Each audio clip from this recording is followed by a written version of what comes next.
Hello and welcome to Tavern Talks. This is episode 46, and we have a wonderful special guest tonight, Punk Rock Jenny. Now, she caught my attention on her Session Zero video. That was the one that instantly I was like, oh, this is a person I want to have on the show because I like to see the perspective of different game masters. So before we go anywhere, if you'd like to introduce yourself. Sure. My name's Punk Rock Jenny. I'm a D&D TikTok creator, but in my regular life, I'm a D&D homebrew dungeon master. I have a lot of fun playing in a couple home games. And I also have previously DM'd a live stream of a game as well. I'm also a D&D map printer, and I work with a Valiant Adventuring Co. And I've gotten to do a lot of really cool guest appearances on other streams and do cool things like this. So thanks for having me here. This is really cool. Yeah, no worries. We kind of, like I said, this is built strictly for this reason. This was to bring other D&D creators and other people out there in the community and trying to show people that there's all these different ways to play D&D. Because I guarantee my way is different than yours, and your background is probably much different than mine. Because everybody's like, oh, I have a theater background, or I have this type of background. I am almost going on a little over 10 years in the military, and I'm an IT guy. I have no idea theater very well at all, but I've learned very quickly through playing 3 to 4 games a week how easily you can really develop into that type of a mentality. So that's Sure. kind of where I have grown. So what is your background? Like, what got you into tabletop role playing? My background is as a musician and performer and songwriter. So I worked as a performing and touring musician for a number of years. And then I later came into academia, where I'm kind of in my own way a performer as a lecturer, where I lecture for 4 hours every other day. And I hang out with 19 and 20-year-olds every single day. And so, I call it my 4 hour stand up comedy session. But so in my own way, I get to be a performer all the time. However, it doesn't, now that I'm in academia, it's the creativity is a little bit limited. So I think I've always just kind of needed an additional outlet for that. And it doesn't mean that I've stopped making music at all. I certainly still do that. But now I have this whole nother way to tap into it. And it's brought a lot to my music and vice versa, and just given me kind of this outlet that I never really knew I needed. Yeah, I hear that a lot more and more. And that's kind of where mine came from too, because I do IT work all day long. I'm military. It's very structured, very organized, very ones or zeros is pretty much all I live in. And then I was like, I needed something that would hit the other side of my brain. I needed something that would give me that creativity that I missed. And after years of doing this kind of thing without having a structure to it, because I've been doing collaborative writing for since I was probably 10 years old. Wow. So getting into something and finding out that there's a structure and there's actual rules to it, it makes sense. D&D was kind of just that next step for me. So when did you start playing Dungeons and Dragons or tabletop role playing in general?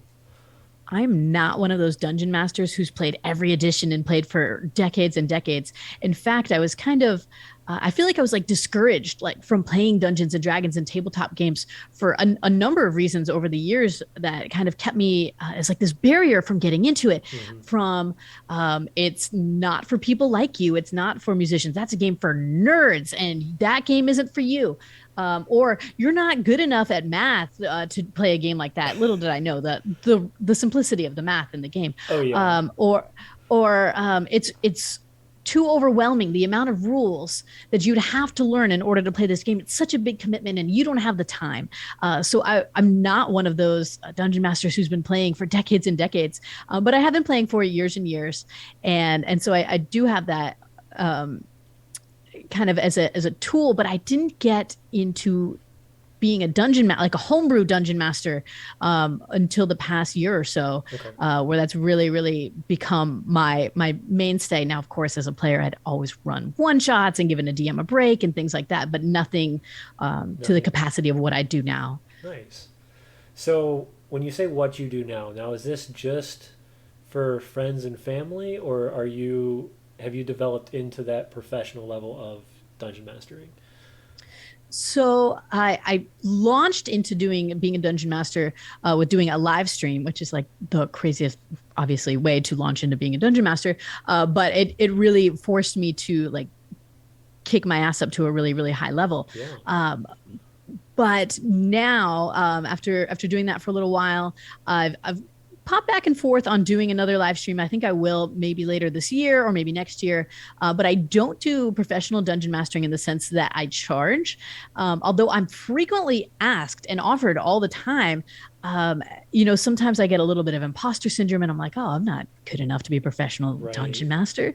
And then I'm like, wait a minute, these people want to pay me a lot of money. Why is that? Uh, but also it's the place I am in life. Like you, I'm a parent. I'm a single parent, so it's not like I can just drop everything and like go drive, across town or across the Yeah. state where people keep offering me these jobs to go, take people to slay dragons for the night. Right. And it's So crazy to it's think that, right? not that easy. Yeah. You're being paid to go wherever you need to go to slay dragons for a night, and all your job is to make sure that that story is told well.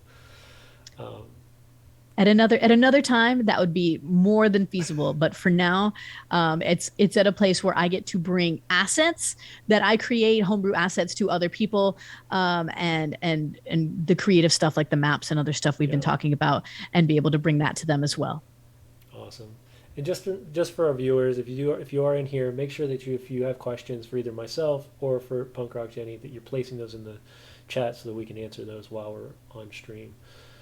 So that's interesting. So your the stream. So you did the stream, and then you decided, I'm gonna take a break from that, and then you're just doing stuff now with pretty much as a game master, but as with people that you know and are connected with, which is great. I mean, I miss that sometimes because I went from doing it at the kitchen table with all my friends, and then of course that nasty thing that everybody else other than Florida realized was there, and I had to kick all of my stuff online. Mm. And the funny thing is, though, is when I did that, this whole thing blew up. So it was like, okay, now I have a platform that I can play Dungeons and Dragons in, and because I'm military, it's a great way to keep in touch with people that I haven't seen in years and years and years due to the military. So I've moved strictly to online gameplay, unless I'm at cons, which con gameplay is so much more fun. Sometimes I swear it's Is it? Do ridiculous. they put you in that box of having to run Adventurous League games, or do you run your own games? So I have two options for myself. I got lucky enough. I work and write for a company called GUI Cube out of Colorado, and for the last year and a half, I've been running and working with them. So what they'll do is they'll say, "Hey, we're going to this convention. We can give you these perks here if you want to come out and run games for us." And I said, "Okay." Wow, So I flew out last February to Colorado for the first time ever and stayed a week there and got to game master with amazing other game masters, some very famous. I got to meet Satine Phoenix and Jameson cool, Stone, which was really cool. cool. That's I awesome. got to meet Ian from. Actually, I got to meet the whole team from Creative Crits. That's cool. Uh, I just did a guest thing with them, I think back yeah, I in saw that, and then March. I got. Oh, It you was like did? I was like, oh look, because Yeah, yeah, yeah. With Hello Operator, who's also a military yes, and he D&D is. guy. So Hello Yeah. Operator, I have actually known for much longer than just this because Oh my gosh. he also writes for GUI Cube with us. Okay. That's So awesome. yeah, it's a Small small world. world, right? Yeah. Not to mention, I found out that without saying where I live, he only lives like 30 minutes away from me too. So there's Wow. that as well. That's Um, awesome. but I live in a giant military network, so there is that. That's kind of partially the reason. But the other thing I was interested in, so flying, being requested to fly out somewhere and be able to play is pretty awesome. And then what would you plan to be your next stream? Now I'm curious. So I'm really lucky that I have players that are so intensely dedicated to role playing and the lore and the game. It's really helped me take my world building up to the next level. And Okay. I think just because of their own investment in the game, like, and not just, their role playing investment and their time investment, but like their emotional investment Hmm. makes me so much more dedicated to world building, that it has me very excited about, not just doing another in-person live stream, because the market is incredibly saturated with streamers who play online. Like It's you saturated in general. it's saturated in general, but when I sit down on Twitch and I start, I'm looking for a new D&D thing Yeah. to follow or check out. I got a free night. I want to see some actual play D&D. And I go online, I have a very very difficult time finding what we were talking about, that group around the kitchen Hmm. table who are playing D&D, that are friends in real life, that have that connection. I mean, my group and I, we take our kids to the playground together. Yeah. And yeah, and so I have a very very difficult time finding that, and that is, I think, just a much more visceral game that I want to watch. So I think I would stream another in person game, and would just have a really interesting character driven focus, and a much more focus on kind of, kind of like how tabletop misfits is twofold. Like, this isn't, Tavern Talks isn't the only thing that you do. Right. Yes. um so I would want to do something else, perhaps like Matt Colville does, where he sits down and he just wants to talk about your game with you, and Right. wants to talk about Dungeons and Dragons with you, or like you do. Yeah. No, Yeah, I've spoken with him. He's the most busy person when it comes to D&D. I swear. Sometimes absolutely. it's insane, but yeah, no, we kind of did the same thing, and the problem is that our entire cast is across the United States, so it's really hard to go. Yeah, Let's get everybody together.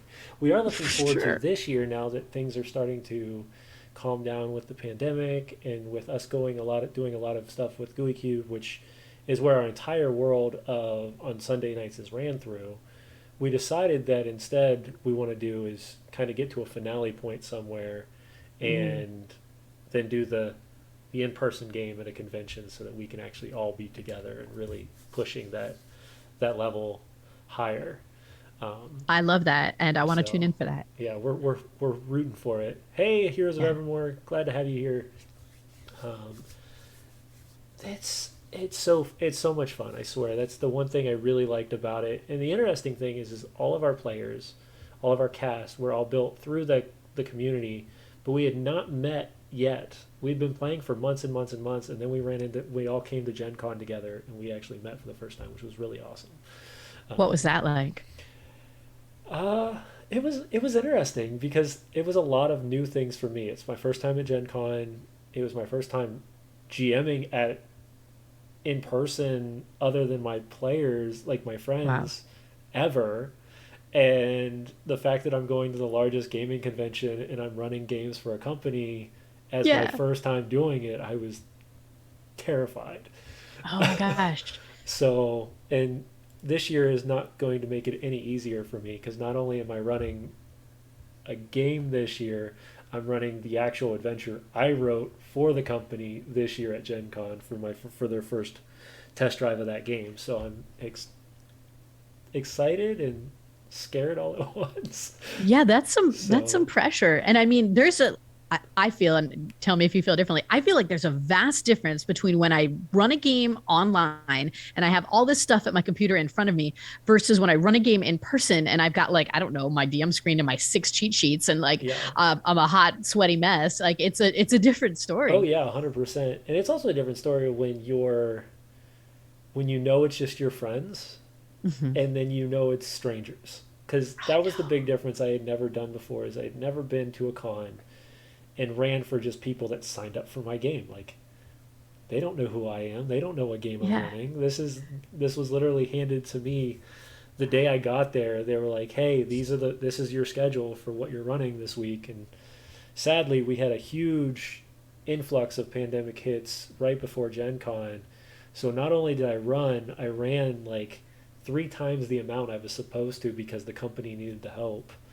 Oh my So gosh. yeah, love to hear that different perspective. Yes, we're gonna hear about some different perspective on this because she's coming from the artist background, which I think is a huge difference compared to what I come from.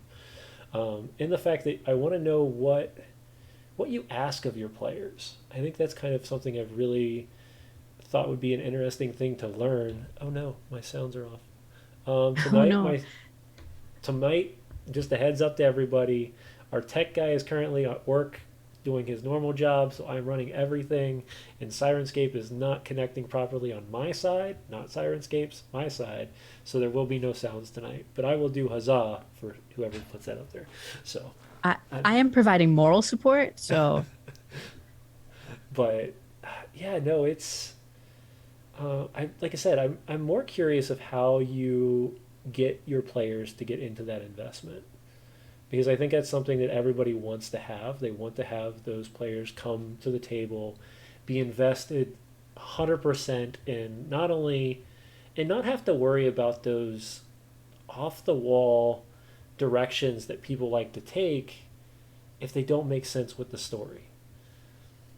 okay, I got to tell you, I hate this question, and here's why: because Okay, it go makes me for sound it. like a super snob, um, and so I'm not. However, when your time is limited and it's your game and it's your world and it's your table, you have the opportunity, if not responsibility, to be incredibly selective about the people that you play with, right? And so I choose and vet my players incredibly carefully. I don't I'm happy to run Dungeons and Dragons for my friends who are like, we're having a birthday party and we want you to run this game. And I'm happy to do that. Right. And I will anytime. And I do frequently. However, for my home campaign, I've chosen carefully selected players who are creative writers in their free time, who um, are aspiring dungeon masters themselves, who have been playing for a long time, who Mm-hmm. correct me on the rules more than I ever have to remind them of a rule. So I'm very, very lucky that I play with people who are like pre-invested. Like I never had to incentivize them in any way.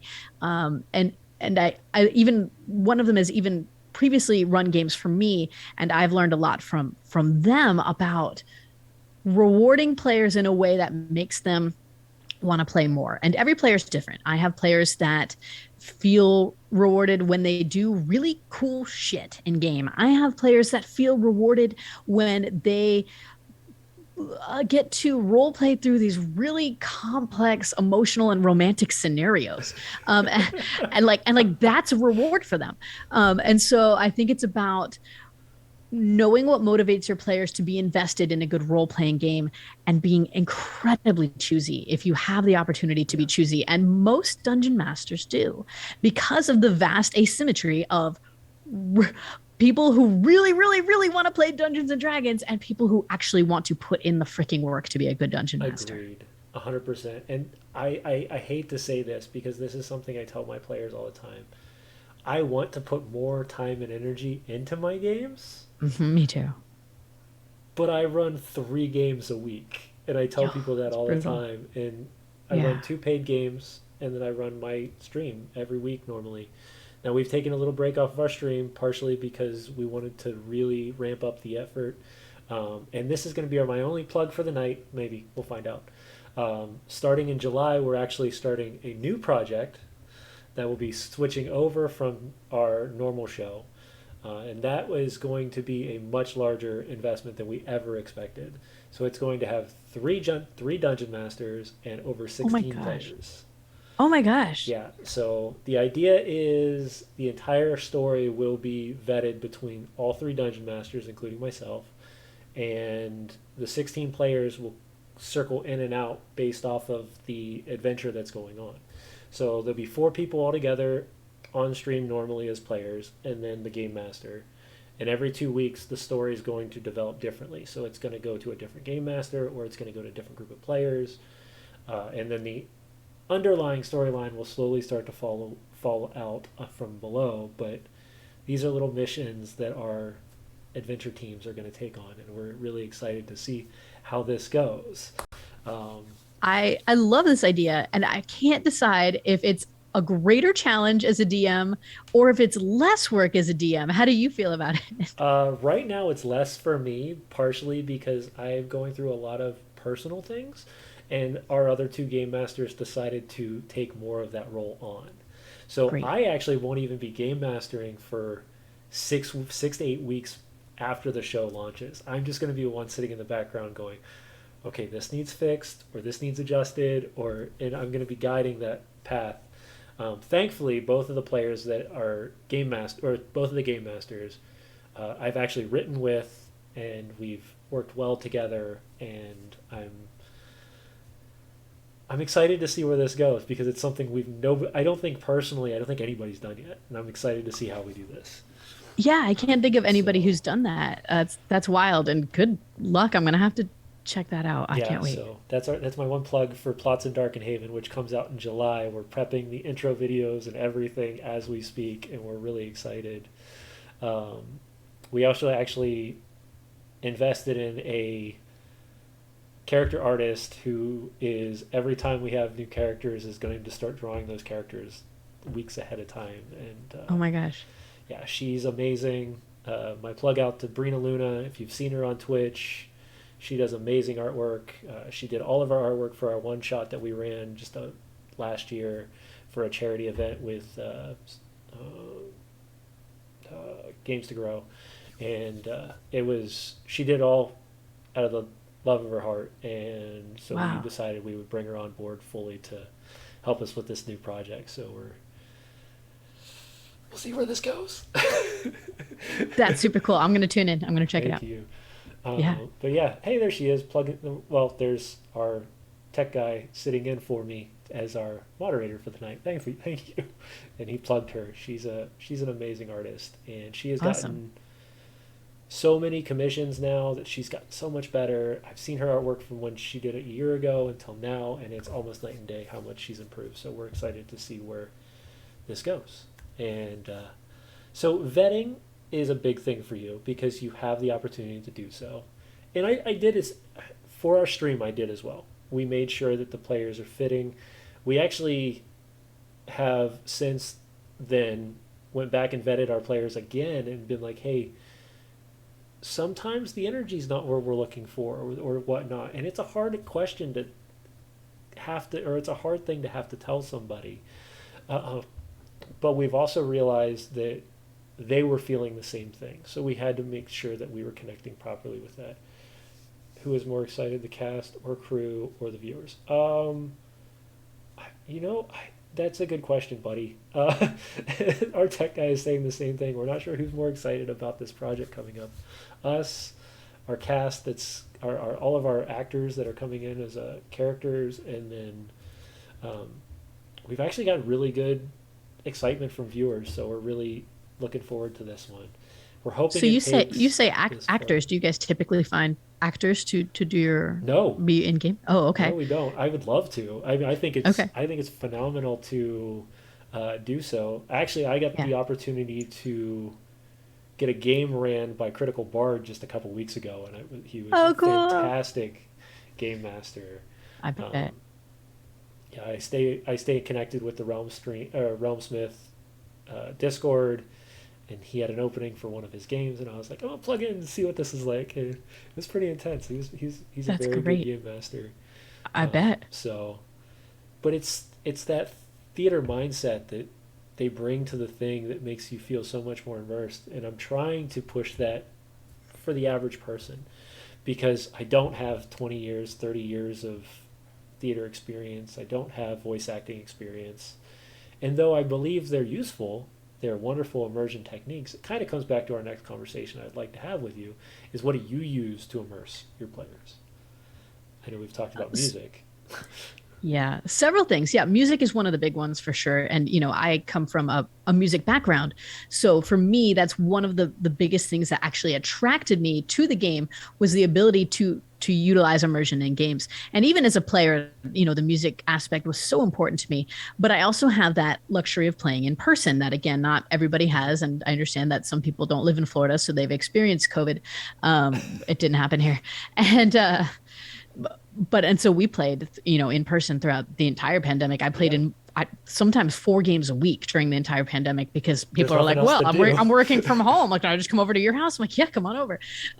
Right. So, yeah, there was nothing else to do. So, I mean, it's better than, sitting around watching Tiger King. We could do Actually, something I actually much didn't more in watch depth. that. That's not my stuff, but You know what? I don't think you missed anything. that's Uh, good.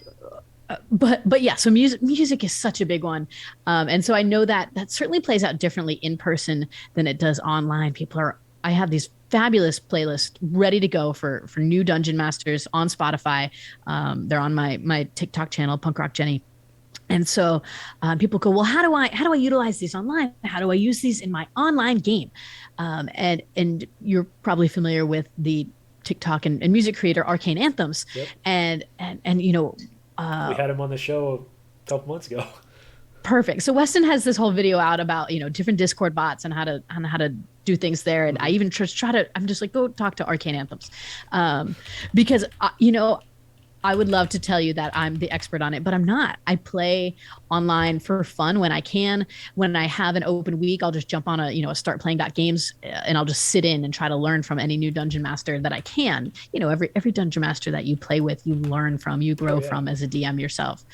So music is certainly one of them. I use a lot of vocal dynamics and tonality.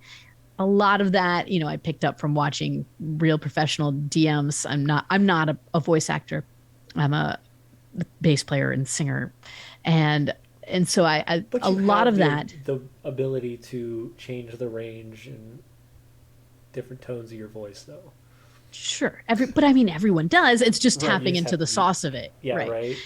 Or And feeling feeling comfortable enough to do so. that's it. Feeling comfortable enough to do so. And sometimes it's, even feeling comfortable enough to be silly, to turn yourself into an old lady in the middle of your speech, right? And, not everybody feels comfortable doing that because they get self conscious about it. Right. And so it's about being okay with that and just kind of being okay with who you are. Yeah. No, and I completely agree. And a lot of times that's kind of where it took me months and months and months of playing and DMing with just my normal group to get kind of comfortable to do that.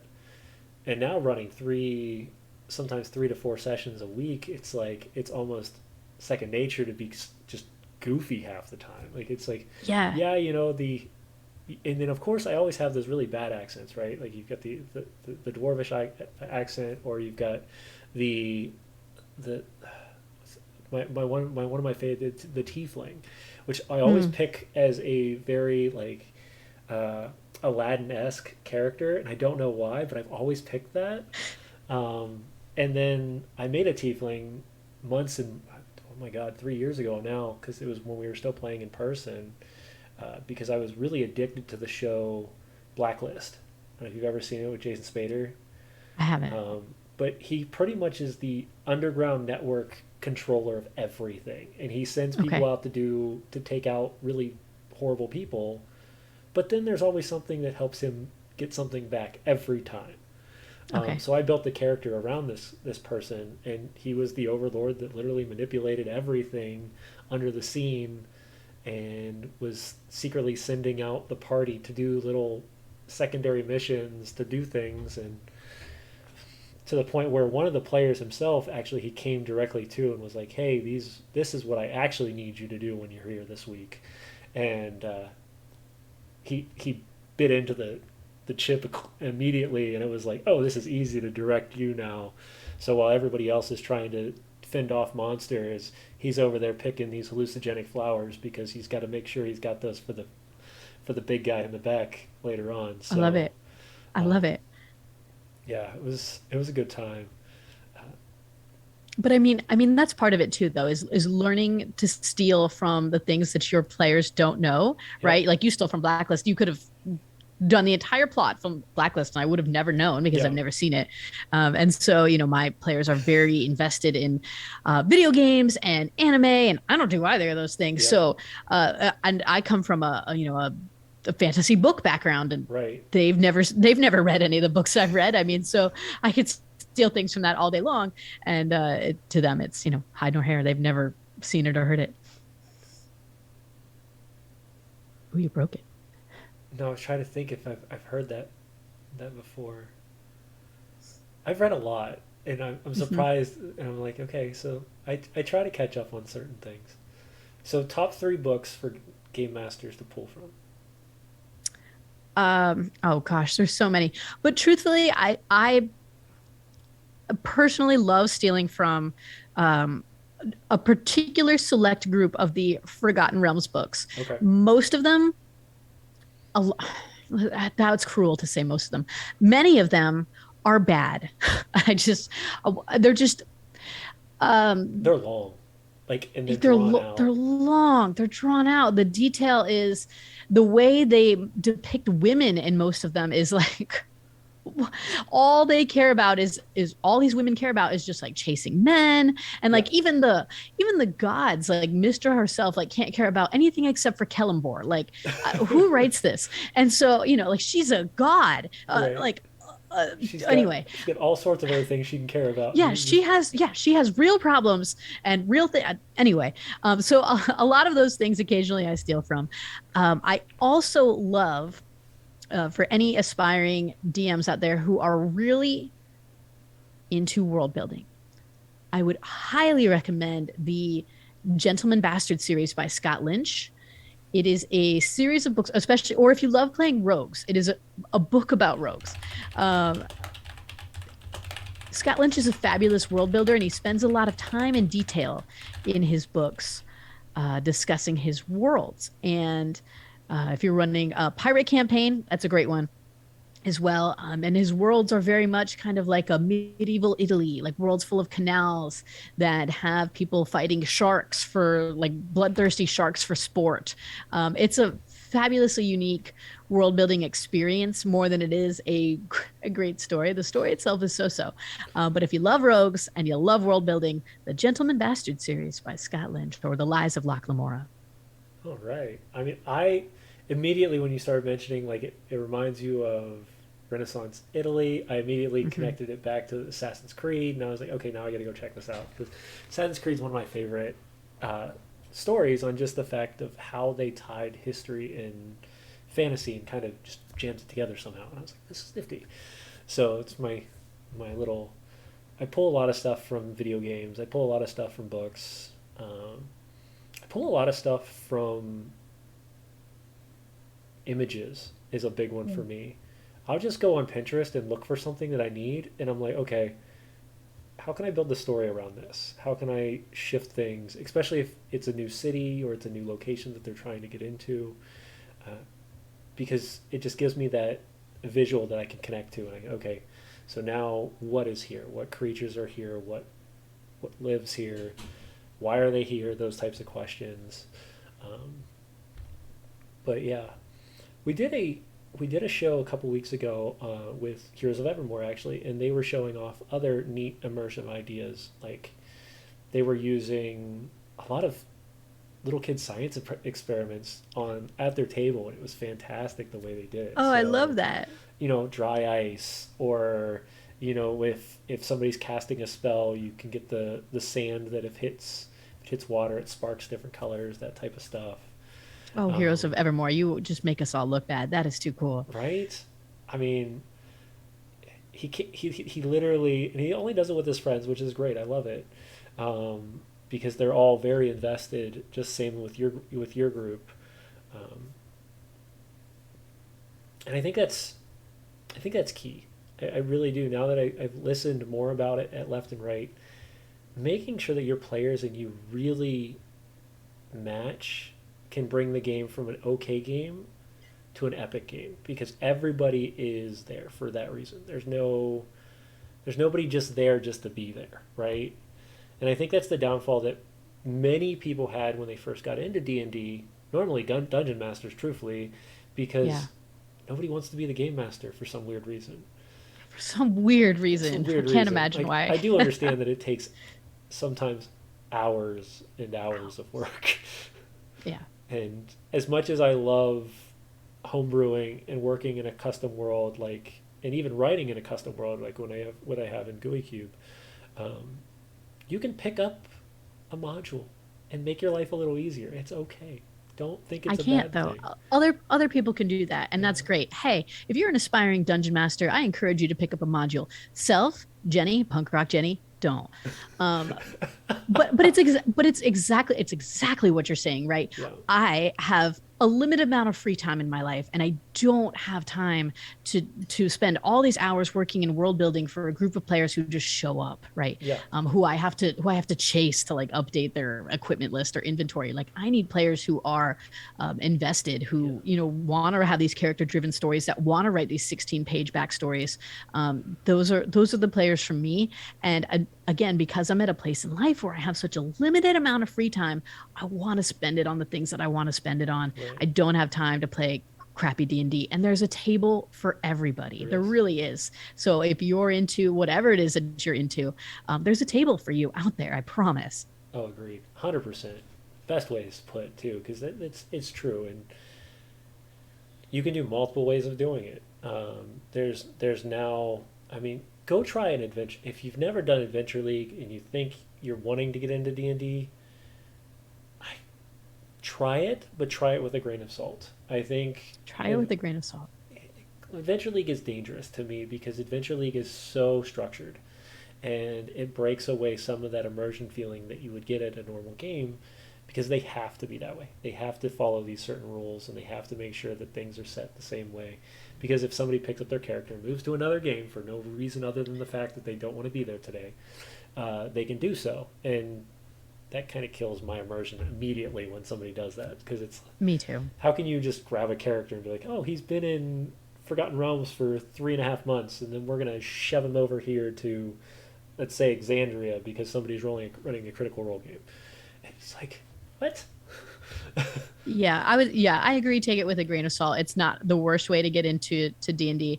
I think it's weird that Wizards pushes it as the gateway to get into D&D. Like if you go on their website, and I Wizards, obviously I love you because I like my life is your product. So I'm not shitting on anything that you're doing. I just think it's weird that the gateway through your website is, hey, join an Adventurers League game. And so here's the second grain of salt that I'm going to throw out there is if you're a woman, or maybe you feel uncomfortable trying a new thing, bring a friend. The first time you go to Adventurers League, the very first time I went to Adventurers League, I went to a local game store and I made the mistake, or I guess learning opportunity, of going by myself, and found that there were some really, let's look for a better word than what I was about to use.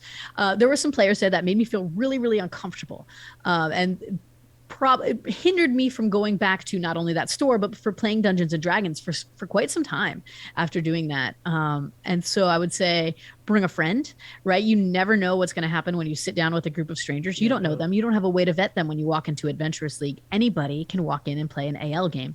And Correct. so take the idea of you sitting down with a group of strangers with as if you were going to do that at a restaurant or bar. You don't know who you're walking into. Right. And so be careful. Yeah, con games are the same way. If you're going to a Yeah. convention and you're like, hey, I'm going to sign up for this random game, expect random people if that's what Yeah. things are going to be. Um, Second suggestion would be do something like what I do. I'm a professional game master. It's what I do for Yeah. fun and a Yeah. living, I guess, partially. I have a 9 to 5, but this is the 5 to 9, I guess, would be the best way to put it, or 9 to midnight, which is I how I hear you. deal with everything in my life because I have 4 children and I have to make sure they're taken care of first. So I once hear you. everybody's in bed, the door is shut, the dungeon is opened, and that's when I run my games. This is how I do this whole thing. Four is a Um, lot though. Four is 4 is a lot, yeah. And four is then, ambitious. yeah, ambitious is an understatement. Yes. Um, but it's been a fun way to meet new people too. As a game master, especially an online game master, might be an option for people that are a little more uncomfortable because you're not having to deal with it. And a lot of them, including mine, I give people the option: do you want to be on video? Do you Mm. want to have that full blown immersion or not? And both of my games do not. I don't know why. I'm like, hey, it's up to you. I don't mind either way. But and then of course my stream game, we're all on video because otherwise that Sure, would make sure. no sense. I've So seen them, you're on video and some of the others aren't? but for my paid games, no, nobody's on video. So yeah, Mm. it's all audio. It's all audio based. Now I use a lot of maps. I use a lot of images. Um, I try to say that my descriptive techniques have gotten much better throughout the years. Okay. But and I've not had Do a you complaint, so I can't do you say use do you use music in your online games? I do. Okay, Most of cool. my music is Oh, done that's right. You use through. Sirenscape. Yeah, most of my music is done through I heard Sirenscape. that. I heard Yeah, you I say that. love throwing a fireball at somebody and actually hearing it blow up in the background. Scary, but makes people laugh or cry depending on if they're involved in it. So there's that. Yeah. Um, Yeah. but It has that effect. it does. It really does. And we started moving, like I said, we started moving some of the Sirenscape goofy noises here for Tavern Talks because people were enjoying it so much. So I've seen an ooh pop up. I've seen huzzah pop up. There's also a I sad saw trombone that I Huzzah. have somewhere.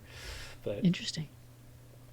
and we're going to add more to that because people were enjoying it. So, That's awesome. uh, but yeah. So let's see. We've went over immersion techniques. We've went over vetting players. So what are some things that you ask of your players when they first start preparing? So that session zero, as people call it nowadays. Not hey, let's sit around and build characters, but what is session zero to you? I'm surprised that, I did a series of those Session Zero videos, and I'm Yeah. surprised how surprisingly controversial that was, because I thought it was kind of a universal thing. Now maybe people don't run as in depth as a Session Zero as I Right. do, and we can talk about that.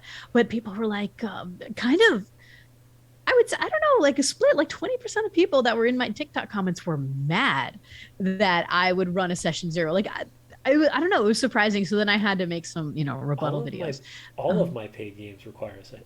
All of my paid games, and you're I paying mean, to even play for me to build it. So it's like uh, unbelievable. But I mean, even, you open up, okay, it's not, I was going to call it new Tasha's. I guess it's not that new anymore. You open up Tasha's now and it right, even discusses, Session Zero. right, And so it's interesting that it's still so controversial. Why can't you just jump into a game with your friends and play? They're your friends. you But I think can. there's more. Sure, you can, but something's going to happen. Well, I've been doing it for years and I never had a Session Zero. Well, great. I prefer to do a really in-depth Session Zero. It is, when I say in depth, I mean it's 3 to 6 hours. My Session Zero. I have a whole pamphlet that we work through, and it's just making sure that we're all on the same page and like live and learn too. Like the longer I've done this, the more games I've played, like the more lessons I've learned. And there are, things that people are like, well, that's ridiculous that you actually have to say that in Session Zero, but it's one of those things where these rules came about because of an actual experience, right? Like I will literally sit in my Session Zero and I will say to you flat out, hey, guys, I know we've been friends for years, but I'm just going to say this because it's part of the Session Zero. I'm not going to have sex with you in this game. Okay. In any way, shape, or form. We're just going to cut to black no matter what happens, Yep. right? Like it's just not happening. And they're like, well, duh.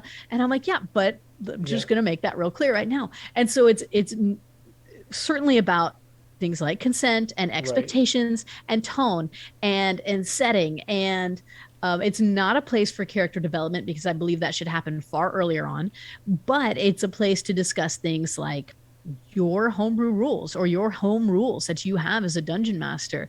And people think, well, I don't do anything out of the ordinary. But wait, you get to game one and you use diagonals to count movement, and they're not used to that. They're used to 5e5. Everything is 5 spaces Right. or Yeah. 5 feet. Every space is 5 feet. And so suddenly, people are caught off guard, and I Yeah. surprises in the story, fabulous. Surprising in the mechanics, slows down the game. Yep. So it's great to all be on the same page. So I love going through a whole document and checklist. And it's also a great place to even solicit ideas from your players about the type of game that they are interested in playing, right? It's not just the dungeon master blabbing at you for 4 hours about how they run their game and their style and their world and their everything, right? It is a sort of collaborative experience Right. where you get feedback from your players about the game that they want to play.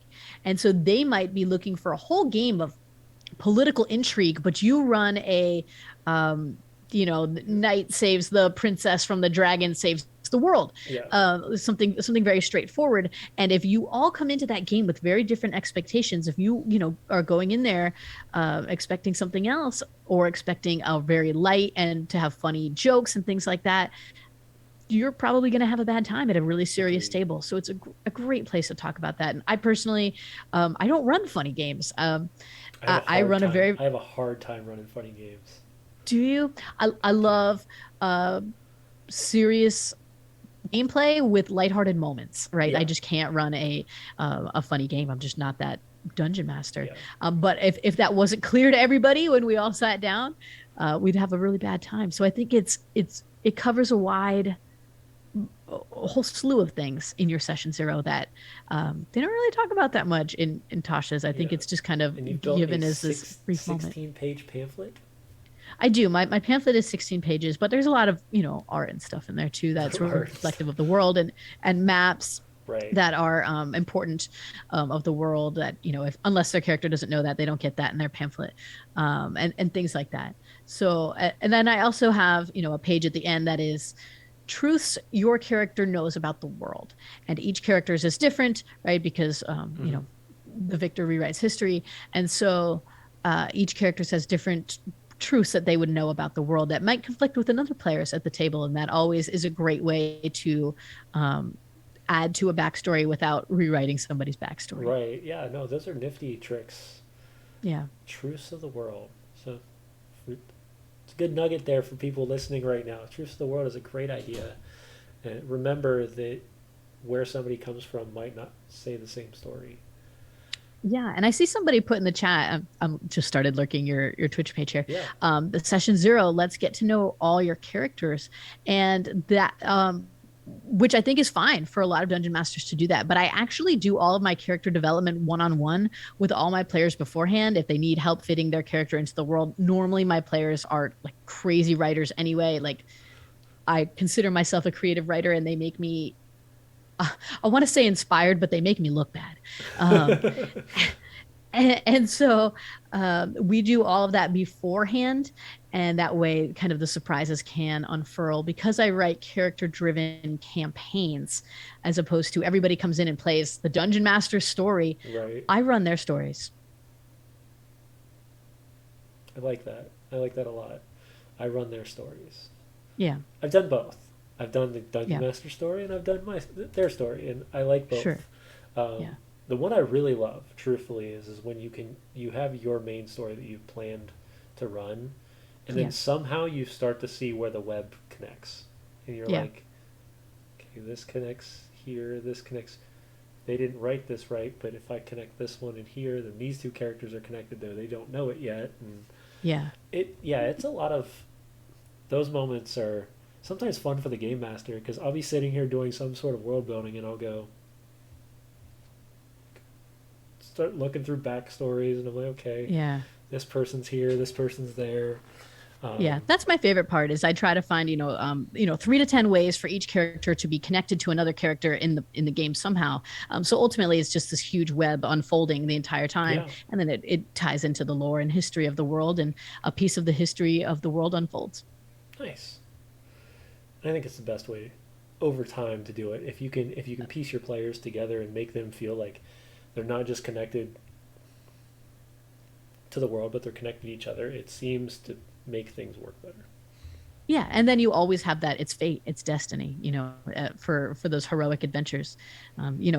People frequently, I say people, I mean, the D&D community sometimes gets on each other about, well, that's not realistic. Well, that's not realistic. It's high fantasy, right? It's not real. Like there Nothing weren't is really realistic. That's dragons. the point Yeah, of what it's we do. there, there's nothing real about, the some of the arcana stuff and things like that. And so it's not real. I love how some So people can it shouldn't be realistic. break those things down to almost scientific motions, though. When they're describing like how they cast spells and things, you're Yeah, like, I never thought about casting a spell that way, but this makes perfect sense with the way the character's driven and stuff like that. I think those are absolutely. really cool moments Me too. when the players are willing to step to that level of roleplay. Yeah. So, well, I don't want. We have been talking for an hour. It doesn't feel it. It's been a Wow. great conversation. But what, Yeah. before we see if there's anybody else that has any questions, I really do want to show off some of the stuff you've done though, because this stuff is pretty awesome. Cool. Let's So look at stuff. spin this over. So these are your your maps. So this is a 3-pack. Oh, Looks cool. Yeah. like a dock setting, um, some sort of So land yeah, mass. these were designed by Eightfold Paper Company, Okay. who you can find anywhere online. These two map makers are some of the most talented map makers I've ever met. They make the coolest maps and helped get these maps into the hands of us at Valiant Adventuring Company. And so, you know, the coolest maps that are out there are available for online players. In-person game maps are not cheap and not easy to find. Was a big pain point for me. And so we made inexpensive maps that you can get. They're $10 each when you buy a 3-pack. At least three or more is $10 each, and they'll ship to you for free, so that you can have these awesome 24 by 36 in game poster maps gridded at your table. Because they're really hard to find maps like that. So if you have a special game coming up that you want to have a really impressive map to commemorate a particular combat scenario that hopefully, fingers crossed, your players won't skip or gloss over somehow. Sometimes you just have Check to out some of nudge these. them. You have to go this way for this story to continue. And even if I'm all butthurt at the end of the night that something I really liked or worked hard on got skipped, it could always be recycled. Oh yeah, That 100%. NPC can always pop up later. That combat scenario can always pop up later. But yeah, cool. You put the link in the Mm-hmm. chat there if you guys want to check out these maps. Of course. Yeah, we're gonna Yeah. buzz through some of the other images because, like I said, when I was checking these out, they were definitely um, they caught my eye, and that doesn't that takes a lot for me because I work with the wonderfulness of GUI Cube, Yeah. who they all do this for us, so I don't have to Cool. do any of this. Yeah. Yeah. But I gotta resize this one. Some of them are nice sized, and the other ones are really big. Well, I just sent you random images. You're fine. All right. So this is another one. So what is this place? Do you have any stories on any of these maps that you've used? So this one is unique. I think this one was actually specifically made by Eightfold to kind of go along with the really popular trend of, and to go with the corresponding adventure module, to go with wizard schools. And Okay. so, if you take a good look at it, it looks like a fabulous wizard school with a great library and then all these study tables or banquet hall tables down in the middle. So it's a two-story map. It's kind of a, despite it being 2D, there's two levels to the map. Yeah, it definitely And did well with that too because you could feel the difference. totally. And the light that's pouring into the windows, I really like that one. And so one of the things I see about it is I get drawn to the whole great library aspect of it. All the walls are filled with these massive shelves of books. And so that's probably my favorite part there. Is that it can be used as like a banquet hall or a great library or a wizard school. It's Yeah. just a really neat indoor setting. No, I like that. So that brings up a question. This is always a question I'm curious about. How detailed do you get when a player walks into some place like this? If I pick up a book, how detailed do you get?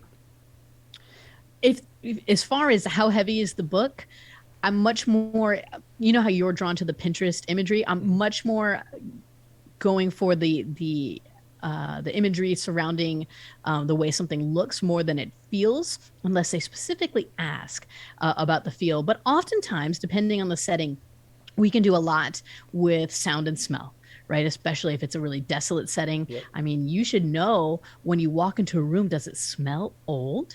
Does it smell lived in? Do you Right. smell cooking smells in this scenario? Right. So I think smell is just important. Or maybe I'm just like a bloodhound. I don't know. Hey. But I love that stuff. Yeah. And so I am a bit of a descriptive DM just because I see it so vividly in my mind that I just want to Right. share that with somebody No, I else. agree. But that's not what my question was. Oh, I'm So sorry. I What was your picked question? up a book. Oh, What's in yeah. my book? Oh, well, of course, you have a fantastic aged spell book, but it's warped, and it's super warped from water and wear. And the binding is just peeling and crumpling in your own hands. And the book itself is heavy, but it's soggy. It's been warped over the years, and the pages themselves, they look yellow. The corners of the book are bent. In fact, you can't even read the cover anymore. There, well done. That that is way I love to tell my books as well. You give them that full description of it. I like to also give my players a little bit of if it is something useful. Like, hey, you've located a book of herbs in the local area of the northern portion of this town or the northern Yeah. portion of this continent. Now if you're out survive or now if you're out in the wilderness, you can roll +2 on any survival checks because you have your book with you. Those types of things. Oh, I Um, love that. so because sometimes it's hard to be like, you found fantasy novel 65. Okay, cool. What's in it? It's a novel about this, and then that's it. And you're like, okay, I've got a 500-page book. You gave me a synopsis from Cliff Notes. Like, sometimes it's not useful, sometimes it's great. Um, I have a cheat sheet list of fiction books that can be found in my world. They pick up this book. What is this? And they're all historical fiction about events that happened in the world and things right. like that, and adventurous past and things like that. And I get them all um, bizarrely witty titles, and Yeah. they love that.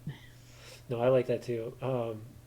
It blew me away, though, I will say, because books have always been an interesting feature to me in D&D because if you take the time to read a book, you usually learn a lot about a book.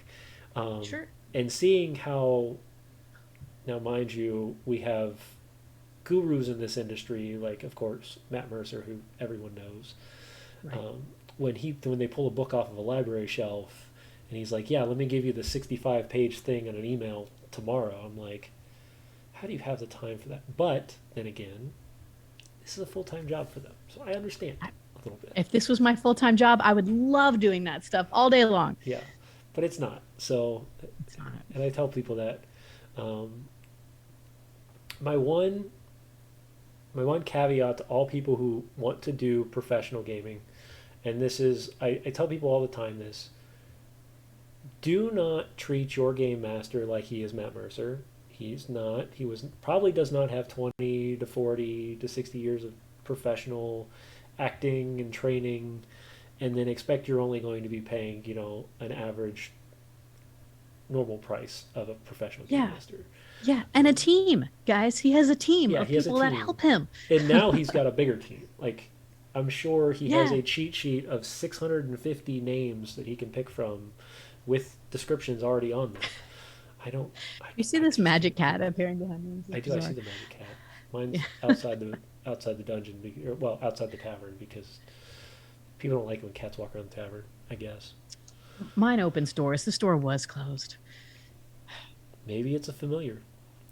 I guess it's my familiar. Um, so going to that conversation, so this was just a funny picture you sent me that I had to put up. Okay. Kygax and Arneson and Mercer and Colville and Mulligan. I love that. Always It's check for kind of like traps. the Mount Rushmore of dungeon masters on a sticker. Yeah, no, I completely agree. And then So I'm behind really it is um the dungeon passage physical battle map, I believe. yeah, I think it is. Yeah, yeah, yeah. Oh, you know what? That is the I think it's like the forest one there because I see the waterfall in the background. Oh, okay. But I'm lucky enough that I work at a university where Gary Gygax used to not Gary Gygax, Dave Arneson used to teach. Oh, nice. So we actually hold Dungeons and Dragons Day at our university, Why not? which is a really cool event that all the students come out and they just play D&D for the day. It's pretty wild. That's amazing. In the middle of campus. I love it. You know, that's actually where I first played D&D, was in the middle of a college campus.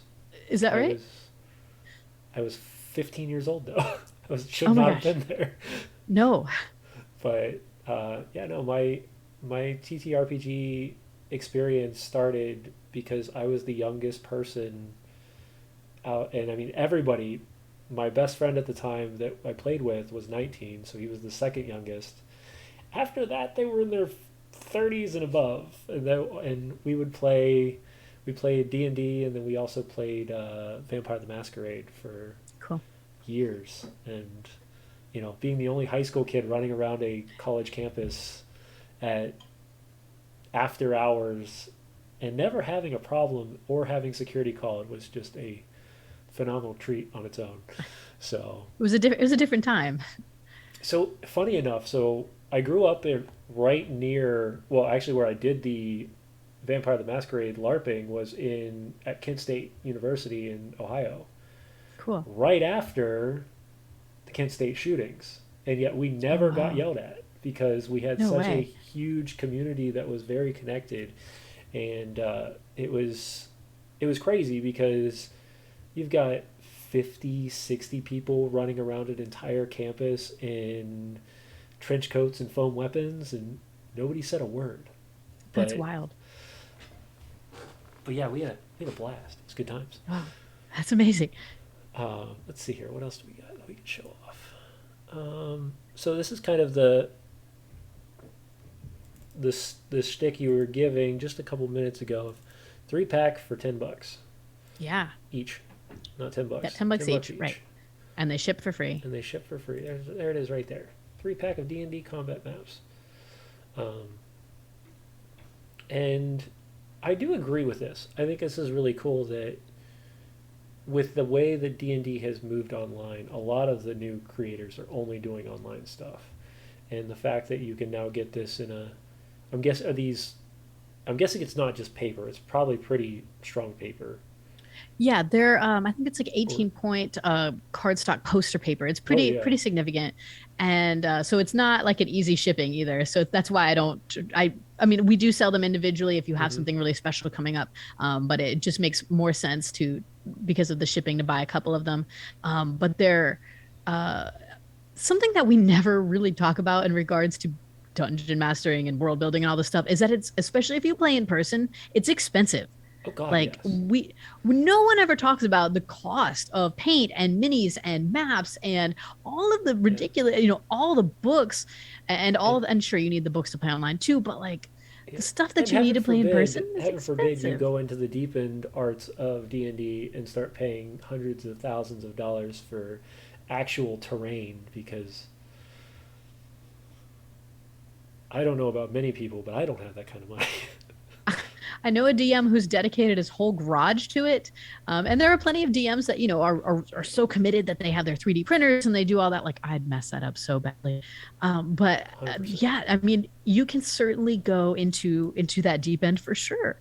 And it's very easy to go into that deep end for sure.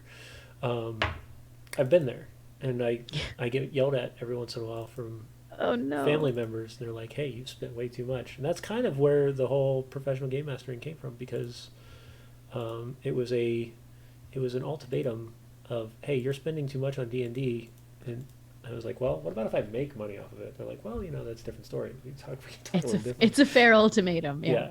Yeah. Speaking of that conversation, that rolls us into our guest next week. If nobody has ever heard of nerdbotchery, Tony Sloan is the king of Dwarven Forge terrain. Wow. Um, I talked to this man while he was unboxing his latest Kickstarter, and it took him 7.5 hours to unbox it. Oh my gosh. So we're looking Yep, that's forward to it. And commitment. they have a new show out on that is ran through the Gen Con uh, Twitch stream that is every Sunday. But that's not what we're here for. Do that next week. It's different worlds. This is all fun stuff. So Well, I'll have to tune in next week. yeah, I'm telling you, I've gotten better at the whole getting the pitch out for everybody to come back next week because we've I'm got into some it. really cool guests, and Yeah, I'd love to just show off what everybody else is doing and just sit here and talk about it. I love it. Um, yeah, so this is a good one since we just had that conversation of D&D is expensive, especially if you're around the table. So I believe this picture. For real. It really is. And if anybody doesn't believe us, go see how much minis cost. Because most people Or don't don't. realize it or don't. Don't And save yourself because you're yeah, just going to buy some and then you're going to have to buy the paint yeah, and the brushes and the holders. And then you're going to ruin your brushes and have to buy all new brushes. Then you're going to need more paint and more minis. Then you're going to get into primer colors and then matte colors. Oh, it's going to be a whole thing. yeah. We actually thought about trying to start a show on just miniature painting, but Cool. that's down the road. But yeah, if you can All see right. here, right here on this last image, You've got 4 or 5 minis in there, some random terrain pieces. And the problem is miniatures, like, just for one mini sometimes it's $10. If Yeah. you're lucky. You got So bigger you stuff, it gets think more those expensive. are terrain pieces, but I'm actually at this point in life where I now steal trees and things like that from my kids' toy sets, Hey, it works. and that's why I get this. I pick out rocks from my backyard, and bring those in, and yeah, now I'm just finding big ass rocks. Sometimes I go for a walk and I'm like, wow, that's a great rock. It would look great at my table, um, Take and this. I bring it home with me. Yeah, not from private property or anything, just like out in the woods. Yeah, of But course. yeah, but and so yeah, now I'm like a weird rock collector, and that's my other weird hobby, I guess. Huh. Never thought about it, but it also helps with that immersion thing. It also is something that we talked about last week, which is it gives the environment some depth. So now, if you're hiding, giving mechanical wise, this allows you then to Yeah, hide behind rocks and stuff like that because people can tell absolutely. the differences. Absolutely. Yeah, Um, and that's fun. And you know what I really like about this picture is that it's my real D&D table. It's the table that's behind me here. right? Those are my friends. We're actually drinking beer, and it's real. That's what I love about this picture. Yeah, no, definitely. That's my DM screen. That's my hand. That's my hand. It's my hand. All right. And then our final picture is this. I want to know. So, is this your table That is still? my table. Okay, Yeah. so what is the sword for you in this picture? So in my game, there is a whole continent where giants used to live, but they died. They died out. They've gone extinct. There are no more giants left in all of the realm. And so this is a remnant of the final battle where giants became extinct. And it kind of just going through an adventure in this continent alone tells the story of what happened to this beautiful culture and race and their story. And I love this giant map that with the giant sword that's left in this cliff that's left behind, and getting to walk my players and their characters who they love and care about through this kind of tragedy Yeah. of the world. No, that's great. Yeah, That's kind of what I was thinking. I was like, okay, Titans, Giants, maybe God yeah, fights. It could be all sorts of fun ways to do it. sure. Yeah, But yeah, no, that's interesting because it's one thing I love about maps is I can have a map and you can have the map, and they can be telling two different, completely separate stories. me Um, too. Me too. uh, I sent a one of those doc maps out to the folks out at Critical Fail, and when they saw him, they said, "Oh, this is for." A pirate adventure because they saw the sea. And when I see it, I call it just the docks. Like for some reason, I don't even see the water. All I can see is the docks whenever I look at that map, but they right, saw the water. And so they see something totally different in the map that I don't see. And I loved that when they said that on video, I was blown away. I was like, oh, this is for a pirate. Why didn't I notice? right. No, I said the same thing. I was like, oh, it's just docks. Yeah, Any town can have a set of docks no matter where they're at. sure. So, Absolutely. um, but we are past our hour. Does anybody have any questions before we call for last call and finish off our drinks? Yeah, and even if there are no questions, like this was a lot of fun, and I Thank mean, you. I always have fun talking about Dungeons and Dragons, but it's so much more fun talking about D&D with somebody who's also, a fabulous DM who's really invested in the game, and it's become such a big part of their life, Oh yeah. and and clearly you're incredibly passionate about Thank it, you. and so it's so much fun to talk about it with you. So thank you for having me on your No, show, and definitely. I'll be sure to tune in again and again over the next couple of weeks. Oh, love it. Yeah. So for anybody who doesn't know or just tuning in, these maps that we're showing off are professionally made maps, but you get them in full banner format. They're able to be used Yeah, at your table for a normal sitting down at the kitchen table game. Or, if you need to go to your next con, take them to that too. that's Uh, right. but, uh, and that all is thanks to her and the wonderful people over at Valiant Adventuring Company. So, Absolutely. Yeah. reach out. Let me help you find the right map for your game. If you don't see one that you like in the store, we might be able to help you find it through Eightfold Paper Company, who are master map makers. But yeah, check out Valiant Adventure and Co. And we'd love to get you some maps for your in-person game. And they have some other cool stuff too. They have some really crazy looking dice and those Oh, cool no. stickers that you saw. They have a lot of cool stuff. Don't tell me dice. Okay. Oops. It's a danger game right there. Oh no! Don't even look at their page. Then they have the coolest dice. Do you have any dice? Oh my goodness, they have Demon Eye. Yeah. Oh man. All right. So, thank you all for coming to hang out with us tonight at the tavern. It was a wonderful to have you, Jenny, and just to sit down and talk about and see your perspective and your differences on how you play your game and the vetting process. If you don't mind, I'd love to read your 16-page pamphlet just because I'm curious now. That's my own personal. Um, but if you have to hide that, I understand that completely as well. So there's a significant amount of interest, I guess, in the pamphlet, as I've noticed. So I've been considering making like an editable version that people can use for their own games and their own words and worlds, and putting it out in my Etsy store. I do have an Etsy store that you guys can check out, where I have digital assets that dungeon masters can download. That people have gone on my TikTok and said, I see that you use that and I want that. I go, oh, you can have mine. And people are like, well, I'll give you $1 for it. I'm like, oh, okay. I'll pay a Um, dollar. and so, right. So I started putting them up on Etsy, and they're very cheap. Awesome. But yeah, so I've been thinking about putting up my Session Zero pamphlet in an editable format. Stay tuned to my TikTok, Punk Rock Jenny, or my Etsy store if you want to check those out. Awesome. So for everybody else, um, this is last call. The tavern will be closing here shortly. Make sure that you tune in next week for the next episode of Tavern Talks, where we are going to talk with Tony Sloan from Nerd Botchery. We're going to hear about his new show that they just started. We're going to find out how many actual Dwarven Forge terrain pieces this man actually has, and all the new things that are coming up over there, where they add sound, video, terrain, and cosplay into one show, and it's pretty intense. So we're looking forward to that talk next week. Also, tune in on Sunday as we return back to the affordables for the next season.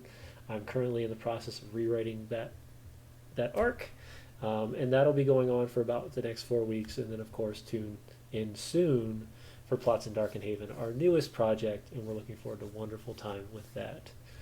So, for everybody else, have a wonderful, wonderful week, and we will see you guys on Sunday. Bye! Bye. Thanks for having me.